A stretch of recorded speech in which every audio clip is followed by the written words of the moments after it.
Baiklah, untuk meningkat acara selanjutnya yaitu ceramah agama yang akan disampaikan oleh guru kita Al-Mukarram wal Muhtaram Al-Habib Bahar bin Ali bin Smith. Kepada beliau kami persilakan dengan segala hormat. Sallu ala Muhammad, sallu ala Nabi.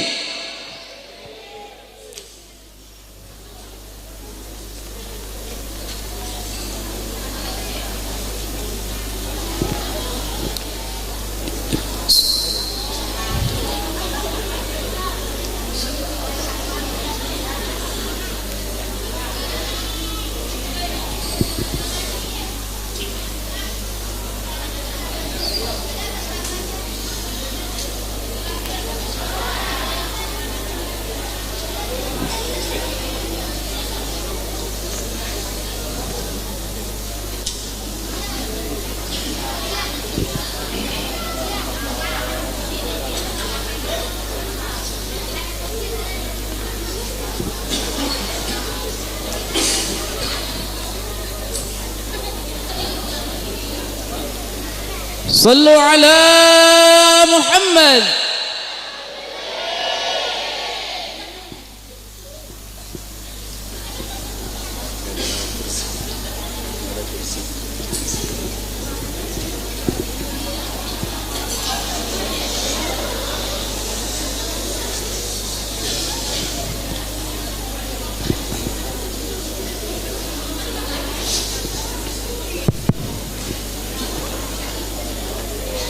Assalamualaikum warahmatullahi wabarakatuh.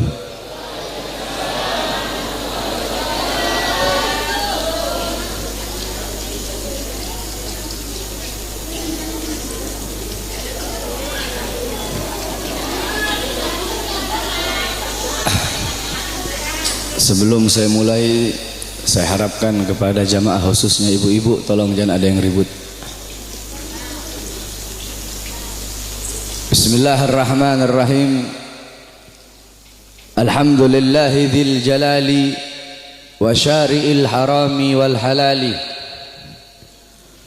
Allahumma salli ala nuril anwar wa sirril asrar wa tiryakil aghyar wa miftah babil yasar sayyidina wa maulana Muhammadinil Mukhtar wa alihil athhar wa ashabihil akhyar adada ni'amillahi wa ifdalih, amma ba'd.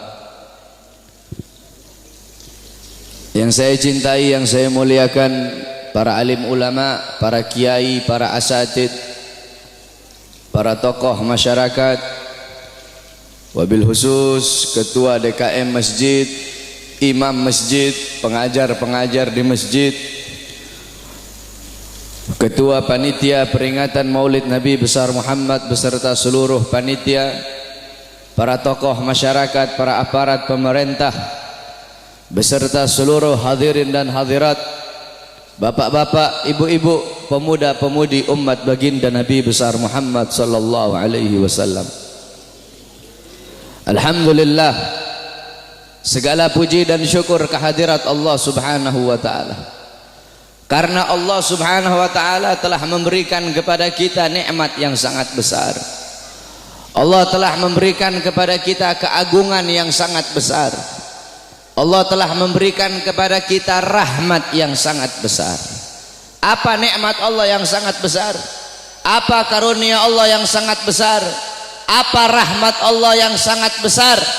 Nikmat, karunia, rahmat, anugerah Allah yang sangat besar bukan iman, bukan Islam, bukan takwa, tetapi baginda Nabi besar Muhammad. Karena berkat Nabi Muhammad, saya dan kalian mengenal iman, mengenal Islam, mengenal takwa, mengenal salat, mengenal syariat. Sebagaimana yang Allah katakan dalam Al-Quran, Qul bifadlillah wa birahmatih fabidzalika falyafrahu. Katakanlah, dengan karunia Allah dan dengan rahmat Allah, maka dengan karunia dan rahmat tersebut falyafrahu, bergembiralah kalian. Dalam kitab tafsir Ma'alimut Tanzil Al-Imam Baghawi, dan dalam kitab tafsir Jami'ul Bayan Al-Imam Ibnu Jarir At-Tabari, begitu juga dalam kitab tafsir Al-Imam Ibnu Katsir, dijelaskan bahwasanya fadlullah dalam ayat tersebut adalah Al-Quran. Sedangkan Sayyidina Abbas menafsirkan fadlullah dalam ayat tersebut adalah ilmu. Maka dengan adanya karunia Allah yaitu Al-Quran dan ilmu, dan dengan adanya rahmat Allah, siapa rahmat Allah? Baginda Nabi besar Muhammad. Maka dengan adanya karunia dan rahmat tersebut falyafrahu, bergembiralah kalian semua, senanglah kalian semua dengan adanya anugerah dan rahmat Allah. Duduknya kita di sini sebagai bukti kegembiraan kita dengan adanya baginda Nabi besar Muhammad sallallahu alaihi wasallam. Beliau nikmat yang begitu besar, beliau rahmat Allah yang sangat besar untuk kita semua, dan Allah jadikan kita sebagai umatnya beliau. Allah jadikan kita sebagai umatnya Nabi Muhammad, umat yang terbaik, umat yang paling mulia, umat yang paling agung, umat yang kelak di yaumil kiamah akan menjadi pemimpin daripada seluruh seluruh umat dari zaman Nabi Adam hingga akhir zaman. Umat yang dimana akan berdiri di posisi paling depan membawa benderanya baginda Nabi besar Muhammad. Umat yang sangat dibangga-banggakan oleh Nabi Muhammad. Umat yang dimana para nabi-nabi dan rasul terdahulu mereka iri kepada kita sebagai umat Nabi Muhammad.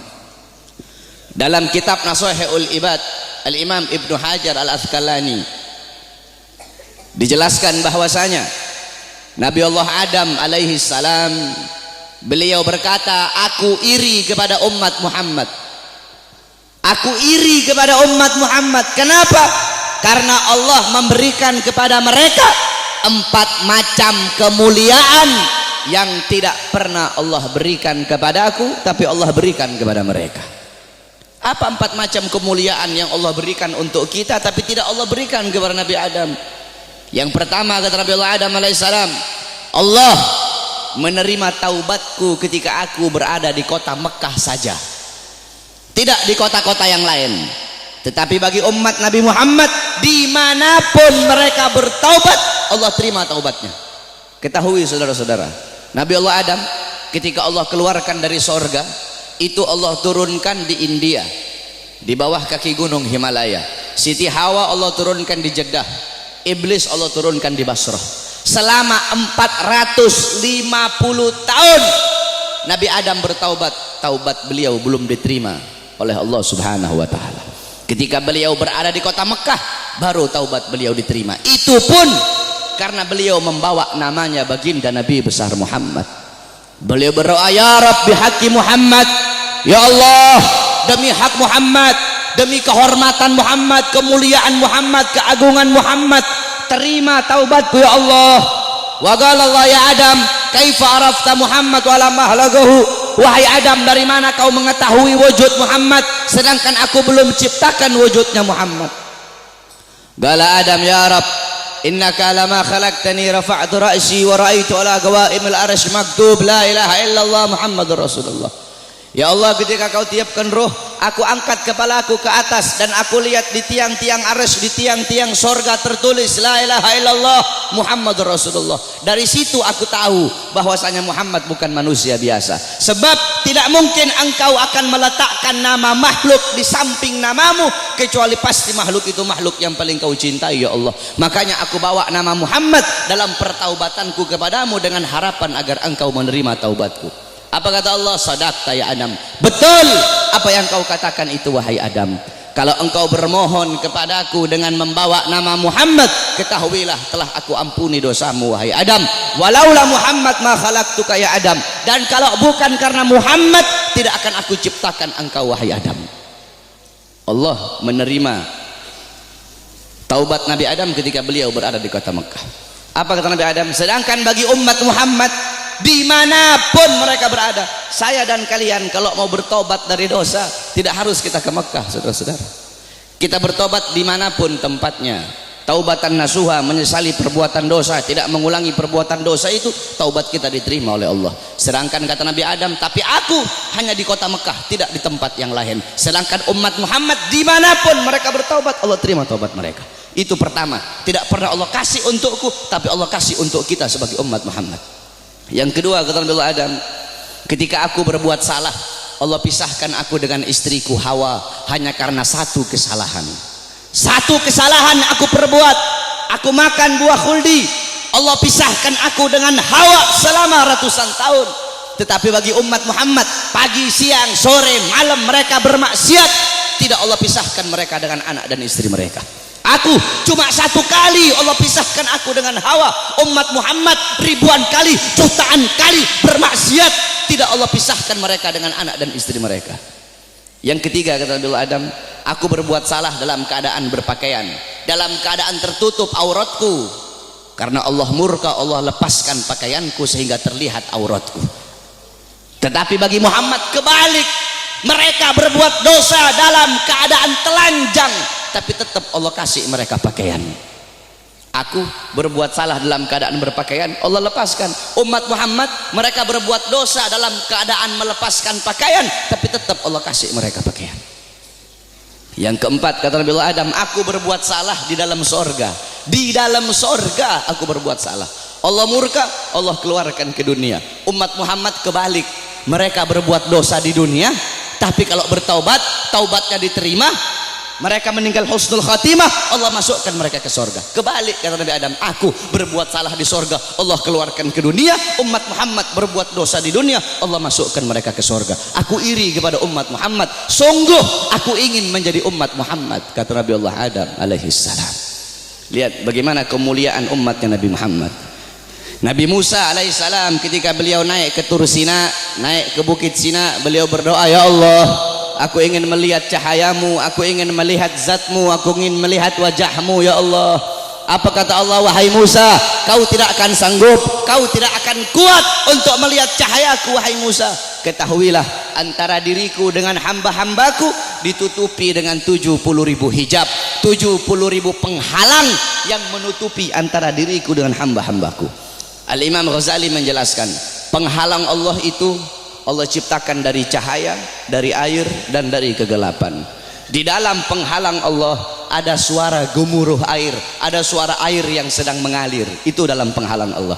Andaikan saya dan kalian manusia biasa, Allah perdengarkan telinga kita ini untuk bisa mendengar suara air yang ada dalam penghalang Allah, saking ketakutan hati kita ini akan copot dari badan, hati kita ini keluar sendiri dari badan, saking dahsyat penghalangnya Allah. Andaikan Allah buka satu penghalang, Allah perlihatkan kepada gunung, gunung akan hancur tenggelam, tidak akan muncul sampai datangnya hari kiamat. Apa kata Allah? Wahai Musa, 70.000 penghalang ini tidak akan aku buka untuk siapapun kecuali untuk Muhammad dan untuk umat Muhammad. Apa kata Nabi Allah Musa alaihissalam? Ya Allah, kalau begitu jadikanlah aku bagian daripada umat Muhammad. Nabi Musa ingin menjadi umat Nabi Muhammad. Bahkan diriwayatkan bahwasanya Sayyidina Syekh Abil Hasan Asyadili, pengarang Hizbul Bahar, Hizbun Nasr, pengarang kitab Mafakhirul Aliyah, beliau pernah bermimpi, saudara-saudara. Ketika beliau bermimpi, dalam mimpinya beliau melihat ada Nabi Muhammad dan ada Nabi Musa sedang ngobrol. Nabi Musa bilang sama Rasulullah, wahai Muhammad, aku dengar engkau pernah berkata dalam sabdamu bahwasanya ulama ummati kal anbiya Bani Israel. Ulama dari golongan umatku itu bagaikan golongan nabi-nabi dari kalangan Bani Israel. Apakah betul wahai Muhammad? Apa kata Rasulullah? Ini dalam mimpinya Syekh Abil Hasan Asyadili. Apa kata Rasulullah? Iya betul, ulama umatku itu kepintarannya kepintarannya itu sama seperti kepintaran nabi-nabi dari kalangan Bani Israel.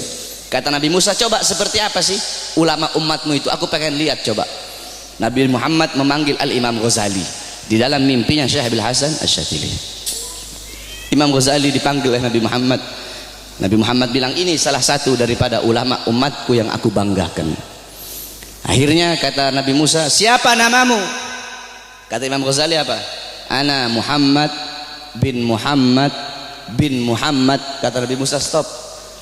Wahai Rasulullah, ini kamu bilang pinter. Saya nanya siapa namanya. Dia jawab Muhammad bin Muhammad bin Muhammad. Kalau dia pinter cukup dia jawab Muhammad. Stop.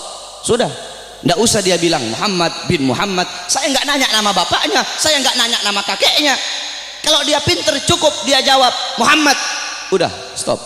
Atau Muhammad Al-Ghazali dalam kitab Tabaqat Syafi'iyah, Al-Imam Ghazali. Ghazali itu adalah nisbat nama tempat kelahiran beliau.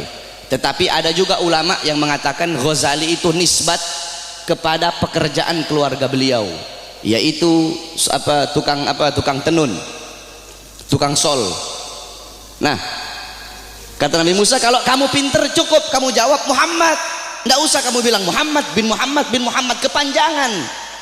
Apa kata Nabi Musa? Apa kata Imam Ghazali? Ya Rasulullah, izinkan aku untuk menjawab ya Rasulullah.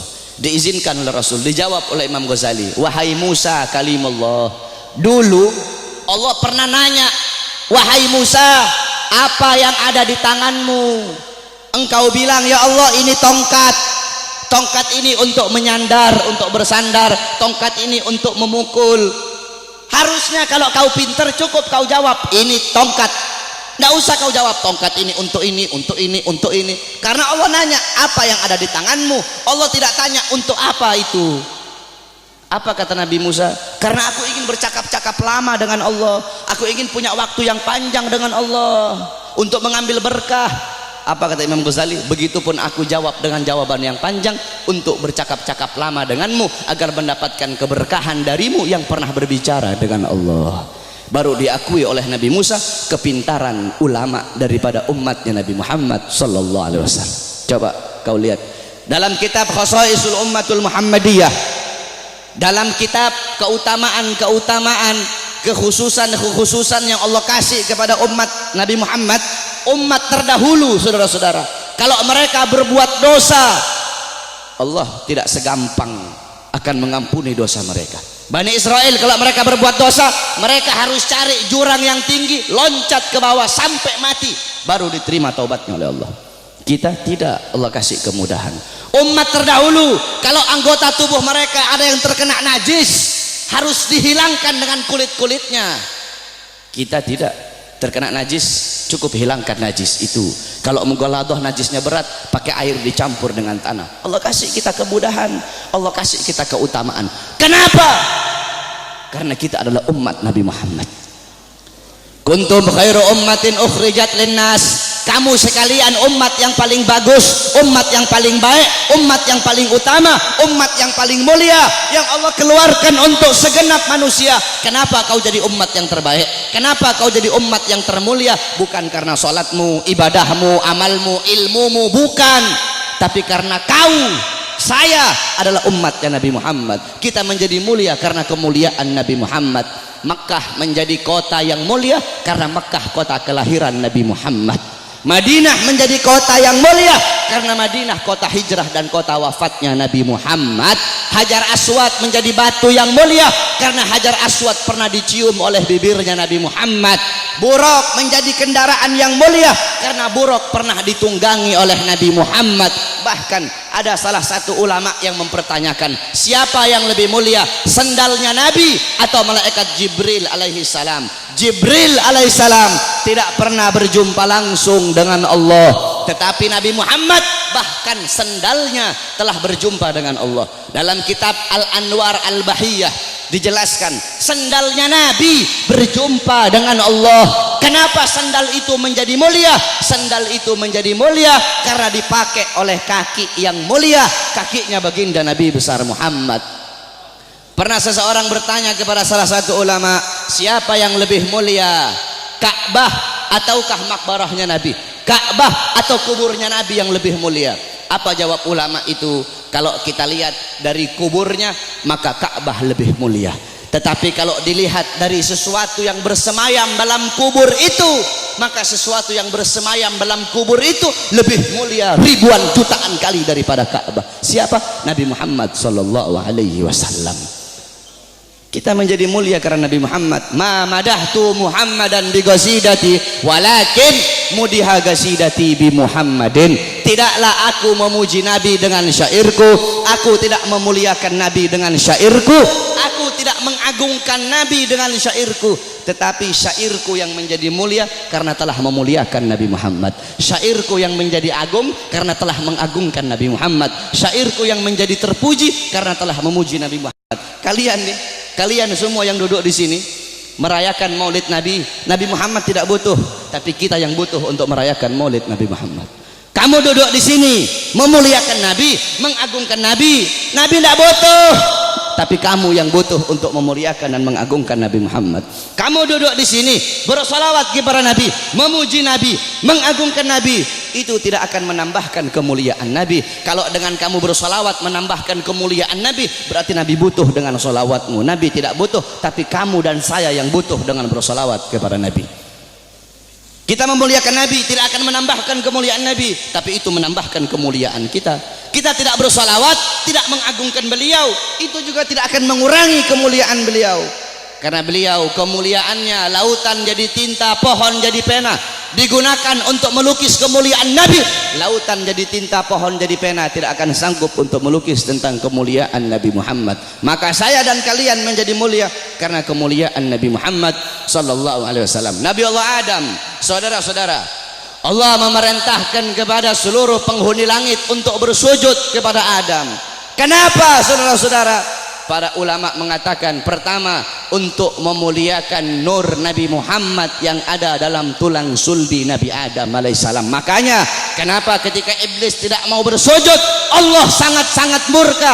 Allah tidak memandang Nabi Adamnya, tetapi yang Allah pandang nur Nabi Muhammad yang ada dalam tulang sulbi Nabi Allah Adam alaihissalam. Saudara-saudara, para ulama-ulama salaf kita itu kalau dengar azan, mereka pasti meletakkan kedua jempolnya ini di langit-langit. Mereka letakkan di langit-langit, kemudian mereka usap di kelopak mata mereka sambil berkata, marhaban bihabibi wa qurrati aini. Kenapa, saudara-saudara? Dulu Nabi Adam alaihissalam itu selalu dibuntuti oleh malaikat. Kemanapun Nabi Adam pergi diikuti oleh malaikat. Nabi Adam bertanya, ya Allah, kenapa setiap aku pergi kok di belakangku selalu ada malaikat? Apa kata Allah? Karena mereka tertarik dengan nur yang ada dalam tulang sulbimu. Apa nur yang ada dalam tulang sulbimu? Nur itu adalah nur daripada nanti salah satu cucumu. Kemudian apa kata Nabi Adam? Ya Allah, kalau begitu tolong pindahkan nur ini ke hadapanku ya Allah. Dipindahkan nur Nabi Muhammad di hadapan Nabi Allah Adam alaihissalam. Ketika dihadapkan di hadapan Nabi Allah Adam, malaikat yang di belakang semua berdiri di depan Nabi Allah Adam alaihissalam. Nabi Adam ini penasaran seperti apa bentuknya ini nur sampai malaikat begitu tertarik. Apa kata Nabi Allah Adam? Ya Allah, kalau begitu tolong pindahkan nur ini di kedua kukuku agar aku bisa melihat seperti apa nur itu. Ditaruh nur Nabi Muhammad di kukunya Nabi Allah Adam. Ketika Nabi Allah Adam melihat keindahan nurnya Nabi Muhammad, Nabi Allah Adam berkata, marhaban bihabibi wa qurrati aini. Baru beliau usapkan. Lihat bagaimana Allah Subhanahu wa taala memuliakan Nabi Allah Adam karena dalam tulang sulbinya terdapat nur baginda Nabi besar Muhammad sallallahu alaihi wasallam. Allah menyelamatkan Nabi Allah Nuh. Allah selamatkan Nabi Allah Nuh dari banjir yang besar, dari musibah yang besar. Kenapa? Karena dalam tulang sulbi Nabi Allah Nuh terdapat nur baginda Nabi besar Muhammad. Allah selamatkan Nabi Allah Ibrahim alaihissalam dari api Namrud. Kenapa? Karena dalam tulang sulbi Nabi Allah Ibrahim terdapat nur baginda Nabi besar Muhammad. Allah menyelamatkan Nabi Allah Ismail ketika akan disembelih, Allah rubah menjadi seekor domba. Allah selamatkan Nabi Allah Ismail. Kenapa? Karena dalam tulang sulbi Nabi Allah Ismail terdapat nur baginda Nabi besar Muhammad. Dan saya dan kalian nanti di akhirat akan diselamatkan. Kenapa? Karena saya dan kalian umat Nabi Muhammad sallallahu alaihi wasallam. Oleh karena itu, saudara-saudara, bagi kami para habaib, Maulid bukan hari raya, tapi bagi kami Maulid lebih mulia dan lebih agung daripada hari raya. Di tempat saya, bapak-bapak, di Sulawesi itu kami santri-santrinya guru tua. Guru tua itu Al-Imam Al-Habib Idrus bin Salim Al-Jufri. Kami itu ketika datang bulan Maulid, semua rumah kami cat baru. Datang bulan Maulid, semua rumah kami cat baru, kampung kami hias, jalan kami baguskan. hanya di bulan Maulid, tidak di bulan yang lain. Hari raya, rumah kami tidak kami cat baru. 17 Agustus, rumah kami tidak kami cat baru. Maulid, rumah kami cat baru. Kenapa? Karena bagi kami Maulid adalah hari yang paling mulia di muka buminya Allah Subhanahu wa taala. Kenapa bisa seperti itu? Dalam kitab Tuhfa, dalam kitab Hawashi Syarwani, ala Tuhfal Muhtaj. Hawashi Syarwani itu kitabnya Al-Imam Syarwani. Tuhfal Muhtaj itu kitabnya Al-Imam Ibnu Hajar Al-Haytami. Yang dimana Tuhfal Muhtaj adalah syarah daripada kitab Minhajut Talibin Al-Imam Nawawi. Jadi kalau ente orang belajar fikih, ada namanya matan, ada namanya syarah, ada namanya hawashi. Matan itu isi, syarah itu penjelasan daripada matan, hawashi penjelasan lebih rinci daripada syarah. Jadi matan diberi syarah, syarah diberi hawashi. Matannya itu Minhajut Talibin Imam Nawawi, disyarahkan oleh Imam Ibnu Hajar Al-Haytami, yaitu Tuhfal Muhtaj, syarah Minhaj. Tuhfal Muhtaj kemudian dijelaskan lagi oleh Al-Imam Syarwani yang diberi nama Hawashi Syarwani. Dalam kitab Hawashi Syarwani dijelaskan bahwasanya inna afdhalal layali, sesungguhnya paling mulianya malam itu, paling utamanya malam itu, yaitu malam kelahiran baginda Nabi besar Muhammad. Setelah malam kelahiran Nabi baru malam Lailatul Qadar. Setelah malam Lailatul Qadar baru malam Isra. Setelah malam Isra setelah malam Lailatul Qadar malam Jumat. Setelah malam Jumat baru malam Isra. Kenapa malam kelahiran Nabi menjadi malam yang paling mulia? Kenapa malam kelahiran Nabi menjadi malam yang paling agung? As-Sayyid Al-Habib Muhammad bin Alwi Al-Maliki, beliau mengutip perkataan daripada Al-Imam Haramain Sayyid Amin Qutbi. Beliau berkata, Sayyid Amin Qutbi berkata, ya Lailatul Itsnin, madza safahat, wahai malam Senin, apa yang telah menyapamu? Wahai malam Senin, apa yang telah menyapamu? Kau begitu mulia, kau begitu agung, engkau begitu wangi, wahai malam Senin. Berawal hari-hari yang mulia dalam Islam, semua berawal darimu. Adanya Idul Fitri, adanya Idul Adha, adanya Ramadan, adanya Rajab, adanya Fathul Makkah, adanya kemenangan perang Badar, adanya Lailatul Qadar, adanya hari Jumat, adanya malam Jumat, adanya 10 Muharram, semua berawal darimu wahai malam Senin. Kenapa? Karena pada malam Senin itu lahir baginda Nabi besar Muhammad sallallahu alaihi wasallam, sehingga malam kelahiran Nabi menjadi malam yang paling mulia di muka bumi. Kenapa? Karena kalau tidak ada kelahiran Nabi, tidak akan ada Idul Fitri, tidak akan ada Idul Adha, tidak akan ada iman, tidak akan ada Islam. Makanya sampai begitu Allah memuliakan kelahiran Nabi Muhammad, karena begitu Allah ini memuliakan kelahiran Nabi, sampai orang yang meninggal dalam keadaan kafir, akan tetapi karena dia gembira dengan kelahiran Nabi, Allah ringankan azabnya dalam neraka. Dalam kitab Tafsir Bidayah wan Nihayah, Al-Imam Ibnu Katsir, beliau meriwayatkan bahwasanya Sayyidina Abbas bin Abdul Muthalib pernah bermimpi berjumpa dengan Abu Lahab. Dalam mimpinya Sayyidina Abbas bin Abdul Muthalib bermimpi Abu Lahab sedang disiksa dalam neraka. Akan tetapi setiap hari Senin, azab dan siksanya Abu Lahab dihentikan dan Allah gantikan dengan rahmat. Dari jari-jari Abu Lahab itu bisa keluar air sehingga dia bisa minum dari air tersebut.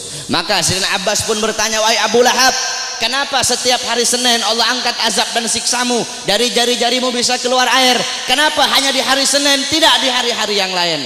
Apa kata Abu Lahab? Iya, karena dulu ketika Muhammad lahir, aku bergembira dengan lahirnya Muhammad. Aku memiliki budak yang bernama Suwaibah. Suwaibah datang kepadaku memberi kabar tentang lahirnya Muhammad. Aku gembira sehingga aku bebaskan Suwaibah. Aku bebaskan dia dari budak. Nah, karena aku membebaskan Suwaibah, karena kegembiraanku dengan lahirnya Muhammad, karena aku gembira sesaat dengan lahirnya Muhammad, maka dari itu setiap hari Senin Allah angkat azab dan siksaku. Itu Abu Lahab. Setiap hari Senin Allah angkat azab dan siksanya hanya karena bergembira sesaat dengan lahirnya Al-Mustafa. maka bagaimana dengan saya dan kalian kalau kita bergembira seumur hidup kita dengan lahirnya baginda Nabi besar Muhammad. Oleh karena itu saudara-saudara, kita duduk di sini memuliakan kelahiran Nabi, mengagungkan kelahiran Nabi. Ini suatu perbuatan yang mulia. Tetapi banyak juga golongan-golongan di luar sana, banyak golongan-golongan yang mulut kotornya berani mengatakan bahwasanya orang-orang yang duduk di maulid itu mereka telah berbuat dosa besar. Maulid itu adalah bid'ah dalalah, maulid itu bid'ah yang sesat, maulid itu sumber kesyirikan, maulid itu sumber kekafiran. Banyak golongan-golongan di luar sana yang berkata seperti itu. Ini golongan-golongan yang bodoh, golongan-golongan yang goblok, golongan-golongan yang dungu, tidak ngerti kaedah fikih, tidak ngerti takhrij hadis, tidak ngerti mustalah hadis. Baru belajar beberapa tahun di Arab Saudi, pulang baru punya jenggot 8 lembar 9 lembar, sudah berani menyesat-nyesatkan orang yang duduk di majelis maulidnya Nabi Muhammad sallallahu alaihi wasallam. Saudara-saudara, kalau kita mau lihat bid'ahnya, luarnya iya bid'ah, luarnya bid'ah, luarnya covernya bid'ah,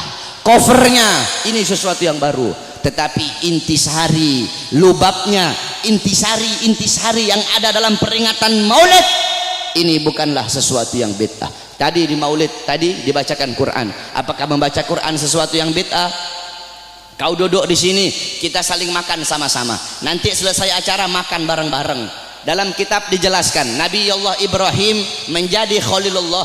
Nabi Ibrahim itu jadi kekasih Allah karena 3 sebab. Pertama, Nabi Ibrahim lebih memilih perintah Allah daripada perintah selain Allah. Yang kedua, Nabi Ibrahim tidak pernah makan sendiri. Nabi Ibrahim itu kalau makan pasti bareng-bareng, pasti sama-sama. Kalau beliau cuma sendiri, beliau rela jalan kaki berkilo-kilo hanya untuk cari teman untuk makan sama-sama. Kita duduk di sini mengikuti sunnah Nabi Allah Ibrahim. Nabi Muhammad juga makannya selalu bersama-sama. Apakah ini sesuatu yang bid'ah? Tidak. Kita duduk di sini saling menyebarkan salam. Apakah menyebarkan salam sesuatu yang bid'ah? Nabi Muhammad berkata afsus salam, sebarkan salam. Kita duduk di sini saling memberi makan. Nabi Muhammad bilang wa'atimut ta'am, berilah makan. Kita duduk di sini menyambung tali silaturahmi. Kata Nabi Muhammad wasilul arham, sambunglah tali persaudaraan. Kita duduk di sini mengenang Nabi Muhammad, menyebut-nyebut nama Rasulullah sallallahu alaihi wasallam. Bukankah dalam hadis riwayat Ad-Dailami dalam kitab musnad beliau, yaitu kitab yang bernama Al-Firdaus, Qalar Rasul zikrul anbiya minal ibadah, mengingat para nabi, mengingat para rasul itu adalah ibadah. Zikrul sholihin minal kafarah, zikrul maut minas sadaqah, wa zikrul kubur yugarribukum minal jannah. Kata Nabi Muhammad, mengingat para nabi, mengingat para rasul, menyebut-nyebut nama mereka itu adalah ibadah. Kita duduk di sini menyebut Nabi Muhammad, mengingat Nabi Muhammad, mengenang Nabi Muhammad, membaca sirah beliau, tarikh beliau agar bisa mengambil iktibar, mengambil pelajaran dari kisah hidup beliau. Apakah ini sesuatu yang bid'ah? Tidak. Kita duduk di sini bersolawat kepada Nabi Muhammad. Bukankah Allah berkata innallaha wa malaikatahu yusholluna 'alan nabi ya ayyuhalladzina amanu shollu 'alaihi wa sallimu taslima. Apakah salawat sesuatu yang bid'ah? Tidak. Kita duduk di sini menuntut ilmu. Saya dan kalian duduk di sini untuk menuntut ilmunya Allah. Menuntut ilmu fardhatun. Menuntut ilmu hukumnya sangat-sangat wajib. Dalam kaedah dijelaskan amrun bi syai' amrun bi wasailihi. Perintah terhadap sesuatu, maka perintah juga terhadap sarana atau prasyarat bagi orang-orang untuk melakukan sesuatu yang diperintahkan tersebut. Kalau seumpama naik ke atas ini wajib, maka yang mendorong kita untuk naik ke atas itu pun hukumnya wajib. Naik ke atas hukumnya wajib. Yang dorong ente naik ke atas apa? Tangga, maka tangga juga hukumnya wajib. Kalau ente naik ke atas hukumnya sunnah, maka tangga juga hukumnya jadi sunnah. Saudara-saudara, beli baju, membeli baju hukumnya apa? Mubah. Beli baju hukumnya mubah. Menutup aurat hukumnya wajib. Menutup aurat hukumnya wajib. Kamu sedang keluar dari rumah, tiba-tiba bajumu lepas, bajumu sobek atau bajumu lebas, kelihatan kamu punya aurat, kelihatan kamu punya aurat. Membeli baju hukumnya mubah, tapi ketika itu berubah menjadi wajib. Kenapa? Karena baju salah satunya yang menjadi syarat bagimu untuk bisa tutup kau punya aurat, sedangkan nutup aurat hukumnya wajib. Bersiwak hukumnya apa? Sunnah. Bikin kantong baju hukumnya apa?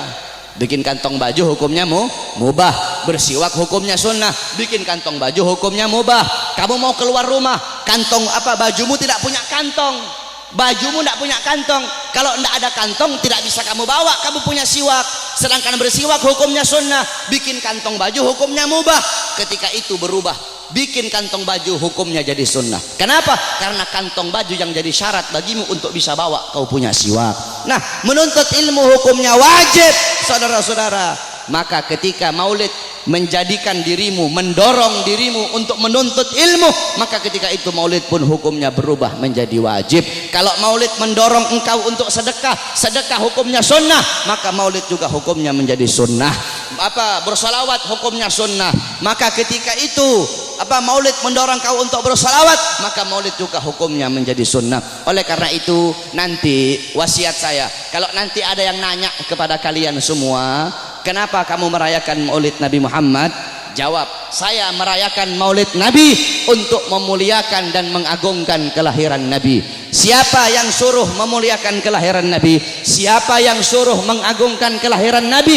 Yang suruh adalah Allah. Ayat tadi itu, qul bi fadlillah wa bi rahmati fabidzalika falyafrahu. Katakanlah dengan anugerah dan rahmat Allah, dengan rahmat itu fayafrahu, gembira kalian, senanglah kalian dengan adanya karunia dan rahmat Allah Subhanahu wa taala. Saudara-saudara, ada beberapa ibadah yang sengaja dikaitkan dengan sejarah. Contohnya haji. Haji itu ibadah wajib, sengaja dikaitkan dengan sejarah Nabi Allah Ibrahim, mulai dari wukuf, tawaf, sa'i, melempar jumrah, sehingga ibadah haji menjadi ibadah wajib. Berpuasa pada tanggal 10 Muharram. Berpuasa pada tanggal 10 Muharram itu sengaja dikaitkan dengan sejarah Nabi Musa alaihi salam. Ketika Rasulullah nanya sama Yahudi Madinah, kenapa kalian berpuasa pada tanggal 10 Muharram? Kata Yahudi Madinah, karena kami bersyukur atas selamatnya Nabi Musa dari kejaran tentara Fir'aun. Apa kata Rasulullah? Nahnu ahaqqu bi Musa minkum. Kami lebih berhak atas Musa daripada kalian. Rasul pun memerintahkan para sahabat untuk berpuasa pada tanggal 10 Muharram, sehingga berpuasa pada 10 Muharram menjadi ibadah sunnah.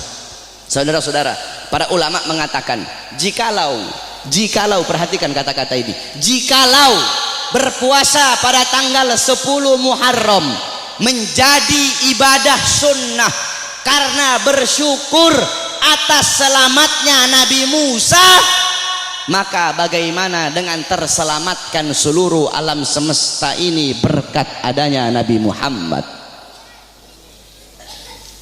Selamat Nabi Musa, kalian bersyukur dengan berpuasa di tanggal 10 Muharram. Maka bagaimana dengan terselamatkan seluruh alam semesta berkat Nabi Muhammad sallallahu alaihi wasallam. Saudara-saudara, kita ini udah telat. Saya dan kalian udah telat, saudara-saudara.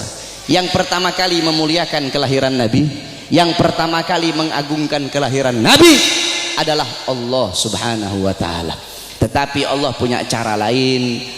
Cara Allah tidak sama dengan cara kita. Cara kita memuliakan hari kelahiran Nabi, duduk di sini, undang para ulama, para habaib, para kiai, minta nasihat dari beliau-beliau, bersolawat, baca maulid. Itu cara kita. Tapi Allah punya cara sendiri. Bagaimana cara Allah memuliakan kelahiran Nabi? Yang pertama kali memuliakan kelahiran Nabi itu Allah, bukan manusia, bukan malaikat, Allah Subhanahu wa taala. Bagaimana caranya Allah memuliakan kelahiran Nabi?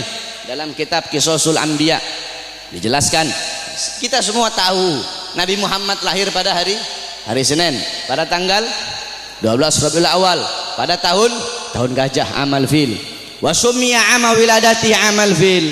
Dinamakan tahun kelahiran beliau itu tahun gajah, li'anna malikal Habasyah, karena raja Habasyah mengutus tentara-tentara yang menaiki gajah yang besar. Untuk apa? Lihadmil Ka'bah, untuk merusak Ka'bah, untuk menghancurkan Ka'bah. Tapi Allah punya rencana lain. Allah mengutus burung ababil dari neraka Sijil. Satu ekor burung bawa 2 buah batu, 3 buah batu. 1 batu di mulutnya, 2 batu ditaruh di kakinya. Dengan izin Allah itu burung terbang. Allah perintahkan untuk melemparkan itu batu di atas kepala tentara gajah.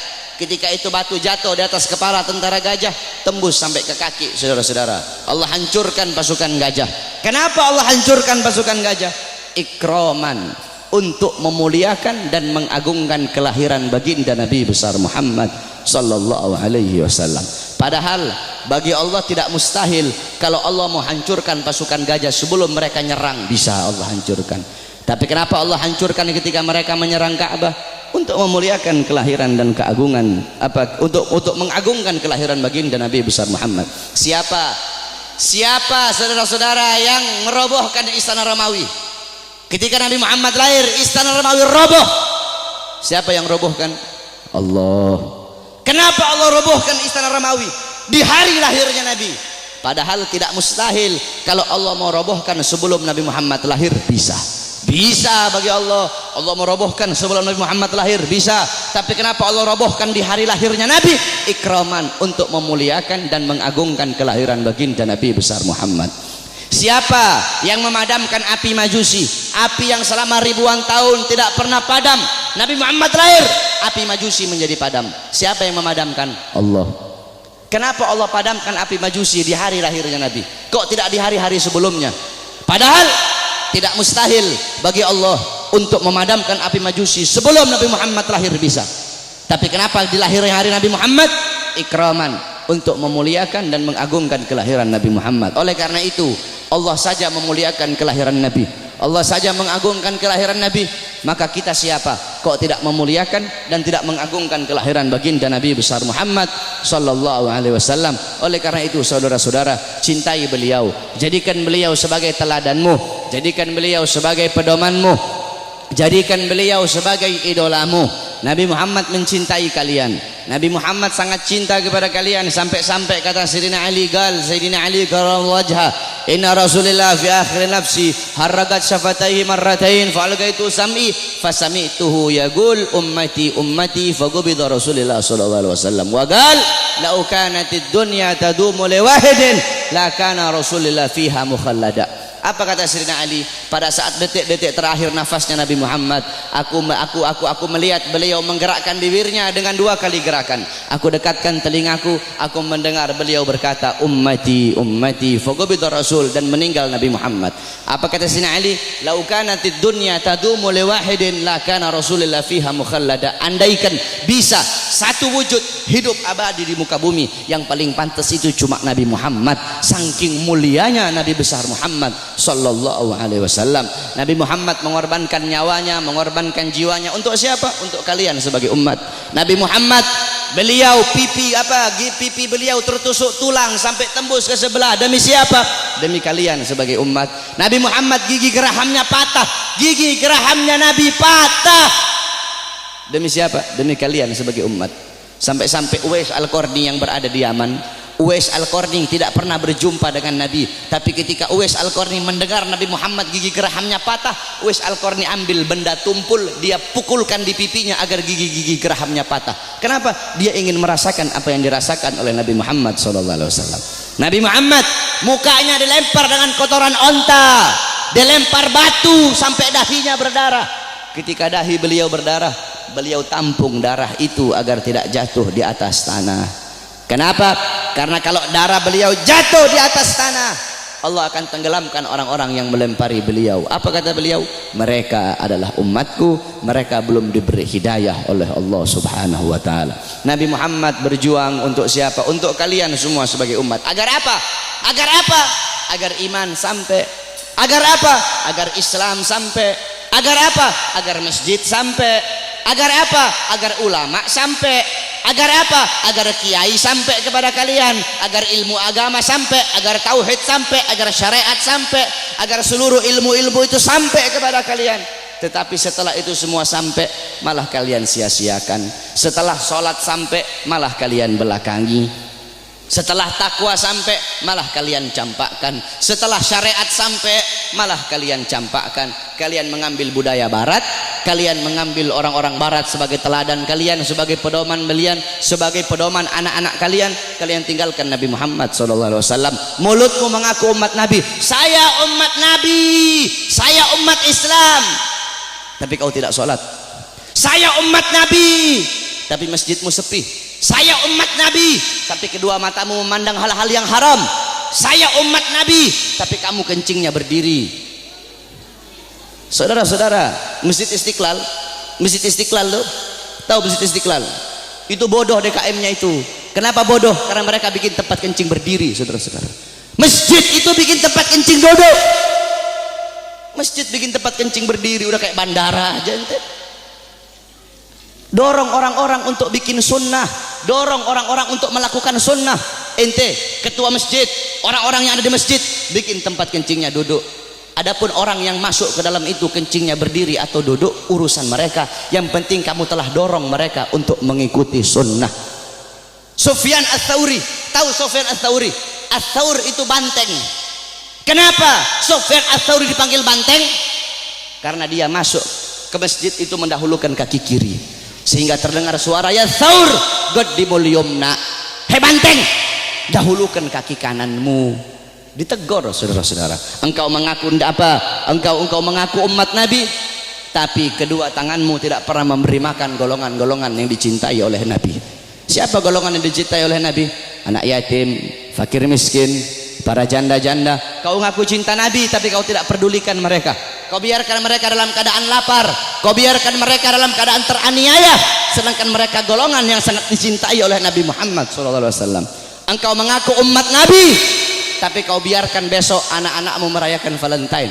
Engkau ngaku umat Nabi tapi kalian para orang tua biarkan anak-anak gadis kalian membuka aurat. Saudara-saudara, makanya jangan heran bapak-bapak yang ada di sini, pasti rata-rata kebanyakan anak-anak kalian kalau cium tangan kepada kalian bukan di hidung, cium tangan kalian di pipi, cium tangan kalian di dahi, itu masih mending kena. Ada yang sampai nggak kena udah dilepas. Padahal harusnya seorang anak itu cium tangan di bawah hidung, bukan di atas hidung. Cium tangan di bawah hidung, kemudian dihirup udara tangan itu, tangan orang tua. Begitu cara anak-anak cium tangan. Tapi kenapa anak-anakmu cium tangan di pipi, anak-anakmu cium tangan di dahi? Karena kalian sebagai orang tua tidak pernah mendidik anak-anak kalian dengan didikannya Nabi Muhammad SAW. Jangan heran anak-anakmu melotot di hadapan kalian, anak-anak kalian membantah perintah kalian. Ada zaman sekarang anak bunuh bapak, anak bunuh ibu, anak masukkan ibunya dalam penjara.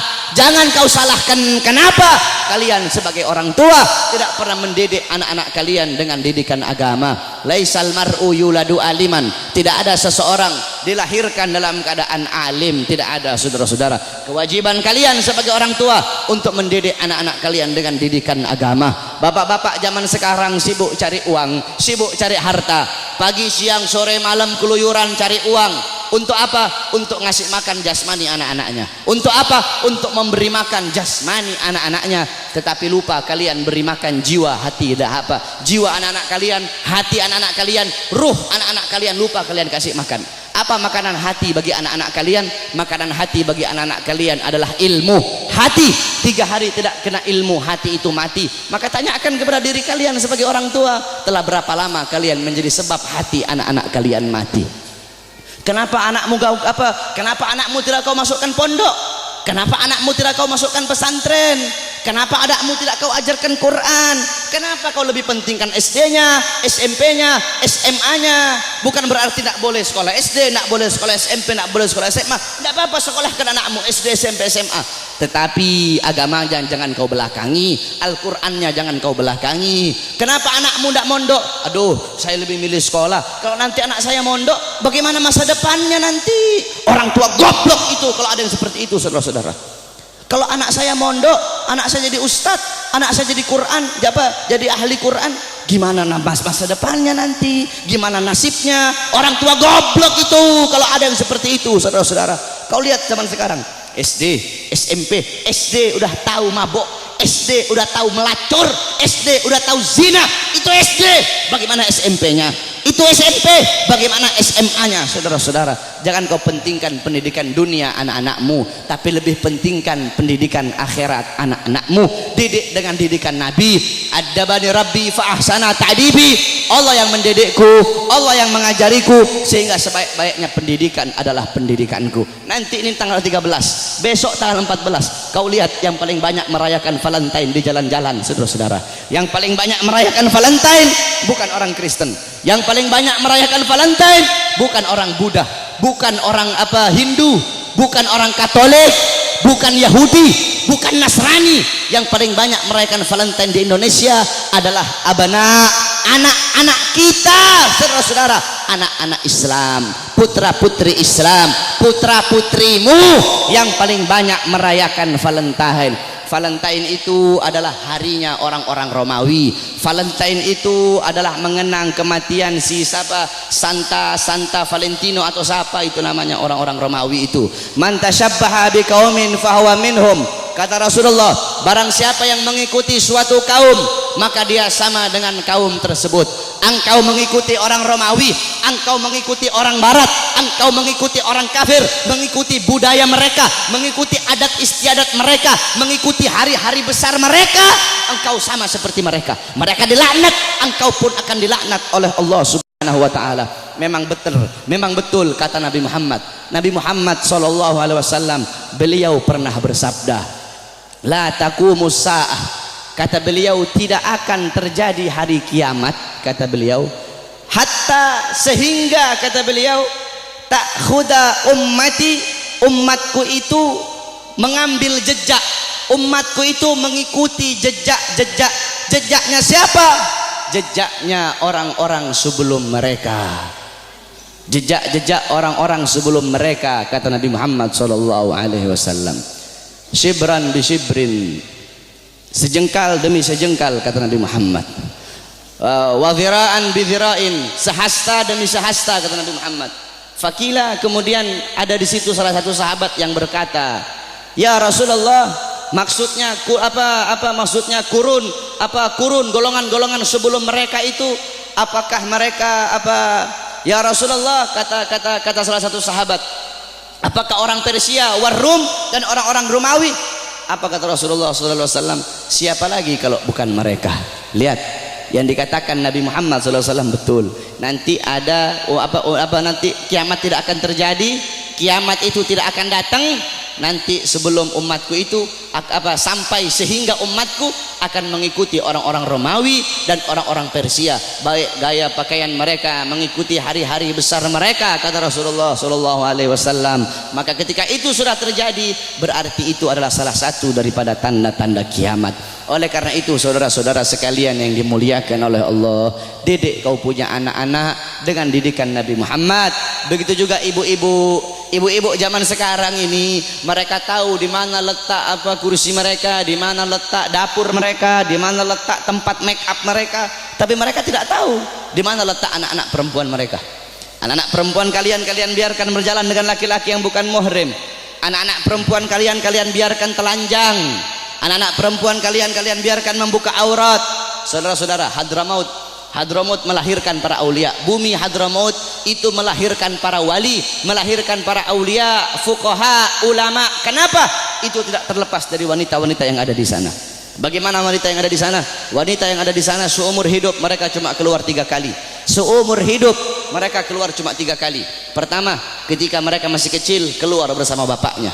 Kedua, ketika mereka sudah menikah, keluar, diambil oleh suaminya, keluar dari rumahnya. Ketiga, ketika mereka mati, keluar, diantar ke kuburnya.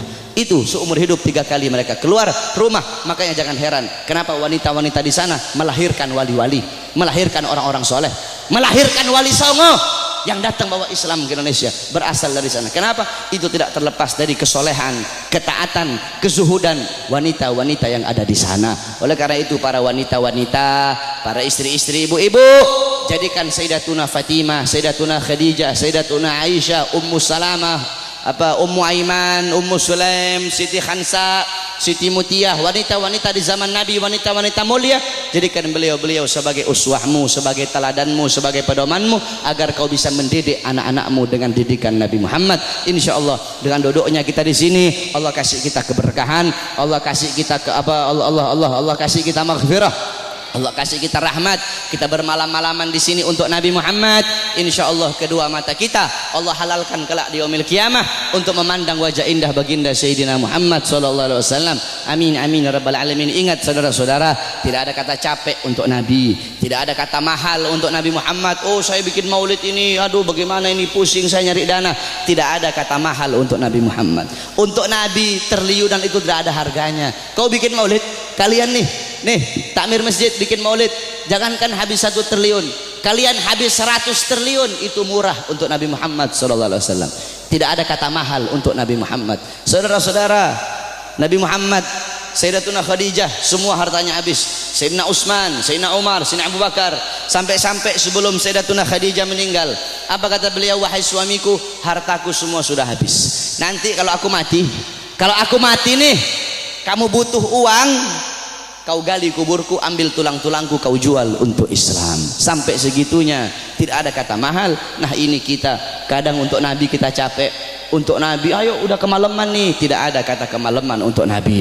Aduh mau ngaji, aduh hujan nih, tidak ada kata hujan untuk Nabi Muhammad. Aduh mau pergi maulid jauh, tidak ada kata jauh untuk Nabi Muhammad. Nanti yang jadi banci ente, untuk Nabi capek, untuk Nabi jauh, tidak ada kata jauh untuk Nabi Muhammad. Pakai gaya-gaya, pakai baju my trip, my adventure, tetapi hadir-hadir di maulid tidak mau, sholat ke masjid tidak mau. Banci itu, bukan laki-laki itu, saudara-saudara. Oleh karena itu sekali lagi, para anak-anak muda, jadilah kalian anak-anak muda yang baik, jadi kalian anak-anak muda yang bagus. Jangan kau ikut orang-orang Yahudi, jangan kau ikut orang-orang Nasrani. Mereka tidak bakal bikin kau baik, mereka tidak bakal bikin kau bagus, mereka bakal bikin kau buruk, mereka bakal bikin kau terjerumus ke dalam kezaliman, terjerumus ke dalam maksiat, mungkarat, dolalat, sayyiat. Karena apa, saudara-saudara?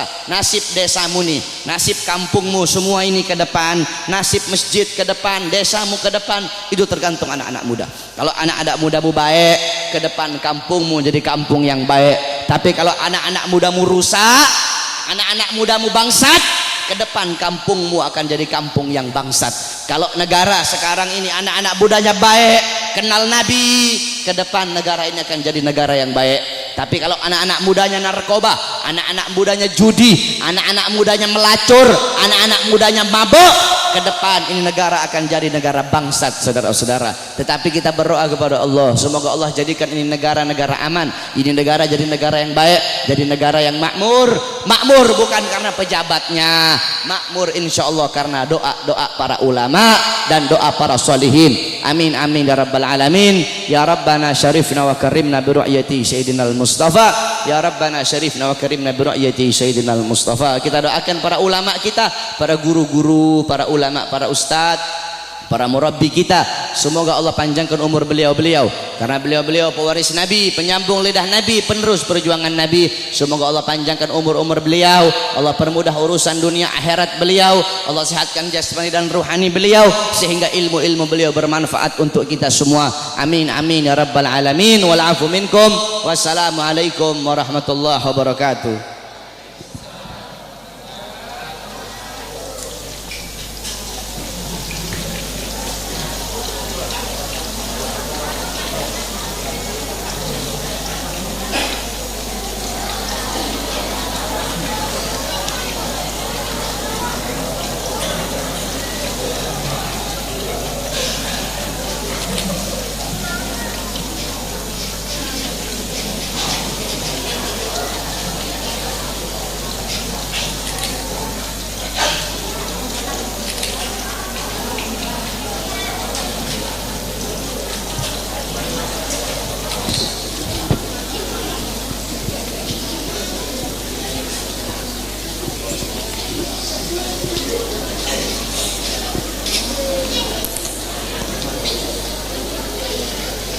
Iya, terima kasih kami ucapkan kepada guru kita Al-Habib Bahar bin Ali bin Semit.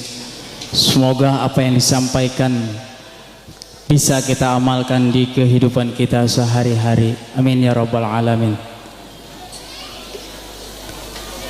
Selamat jalan kepada guru kita Al-Habib Bahar bin Ali bin Semit.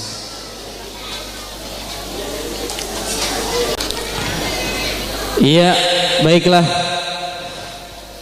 Untuk meningkat acara yang selanjutnya, yaitu penutup atau doa yang insyaallah akan dipimpin oleh guru kita Al-Mukarram Al-Ustadz Mulia Jaya Muhammad, dan doa keduanya nanti Al-Mukarram Al-Ustadz Haji Abu Bashar, sarjana agama. Namun sebelum doa, kami mohon kepada panitia untuk menurunkan hidangan-hidangan yang telah disediakan.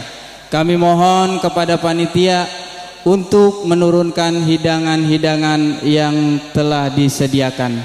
Terima kasih. Bapak-bapak, ibu-ibu, mohon jangan pulang terlebih dahulu, kita nikmati bersama-sama hidangan yang disediakan.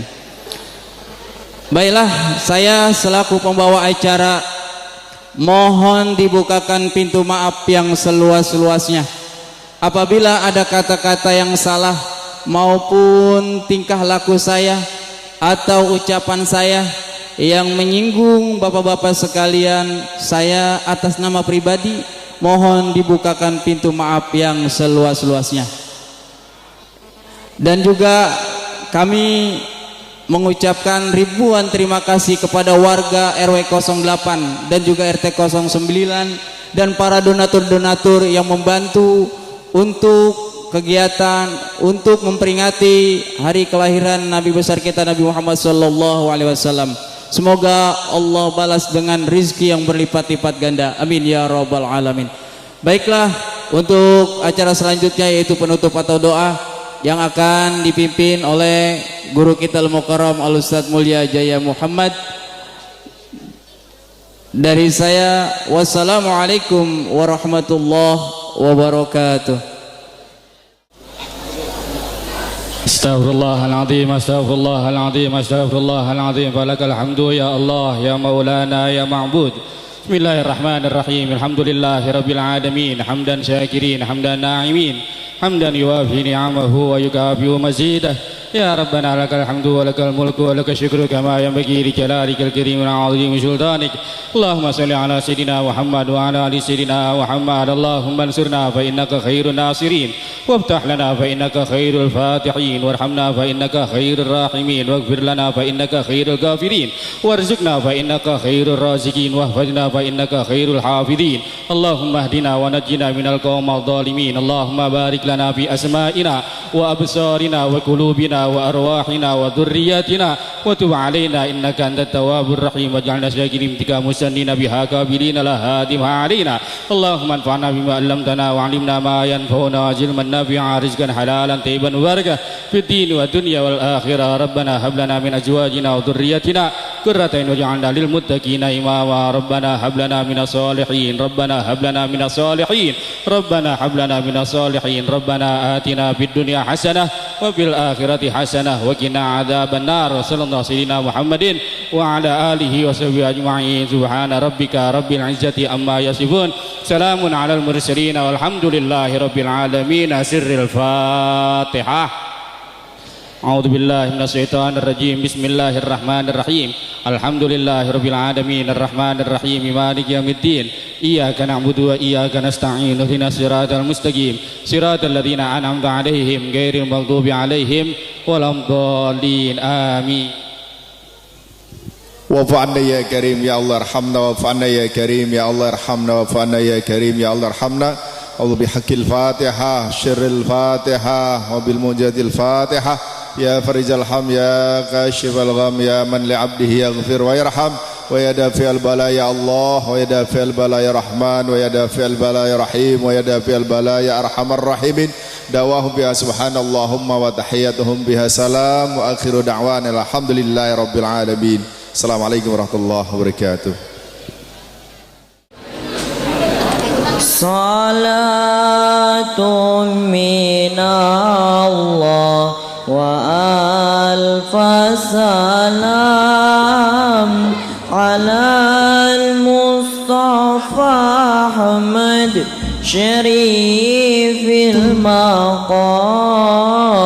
Salatun minallah wa alfa salam alal Mustafa Ahmad Syarifil maqam. Salatun minallah wa alfa salam alal Mustafa Ahmad Syarifil maqam. Salatun minallah wa alfa salam alal Mustafa Ahmad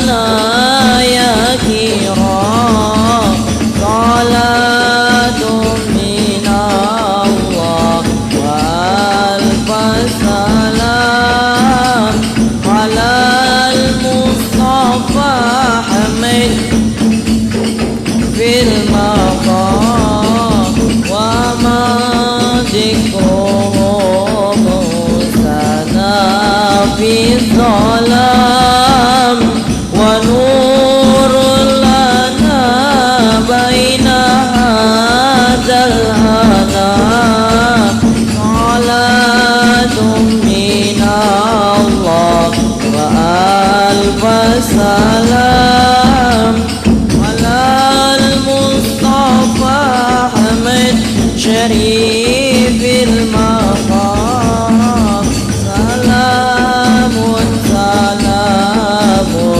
يا مسك الختام عليكم